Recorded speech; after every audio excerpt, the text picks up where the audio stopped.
বাঁকেবিহারী রাধাবল্লভ দেখেই আমরা চলে আসলাম, দেখতে পাচ্ছ নিধিবনে। তো নিধিবনটা আমরা যখন ঢুকেছি প্রচুর ভিড় ছিল। তোমরা হয়তো নিধিবনের সম্বন্ধে অনেক কিছু শুনেছো, যে রাত্রে নিধিবনে কেউ আসতে পারে না, কেউ যদি আসে তো পাগল হয়ে যায়, এরকম অনেক কিছুই শুনেছো। শ্রীকৃষ্ণ এখানে লীলা করে রাত্রেবেলা, রাসলীলা, তার জন্য রাত্রে কেউ আসতে পারে না।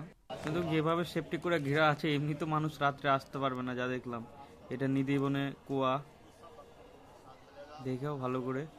আর কিছু ইনফরমেশন, তোমরা এগুলো কি না একবারেই তোমরা সব ঘুরে নিতে পারবা, মানে বারবার তোমরা হোটেলে যাবা বারবার আসবা এরকম ব্যাপার না। একবারে যদি বেরাও তাহলে বাঁকেবিহারী রাধাবল্লভ, নিধিবন, আরও কয়েকটা মন্দির তোমরা একবারে ঘুরে নিতে পারবা। তো আমরা নিধিবনটা দেখেই রাধা রমন একটা মন্দির আছে তার পাশে, সেটাও আমরা ঘুরলাম, সেটাও তোমাদের দেখাবো। দেখতে পাচ্ছ বাদুর নিধিবনে।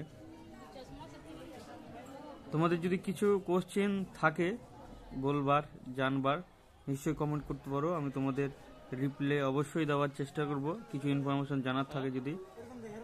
আমরা ছেলে মানুষ তো সব অল্প অল্প করে ঘুরেছি।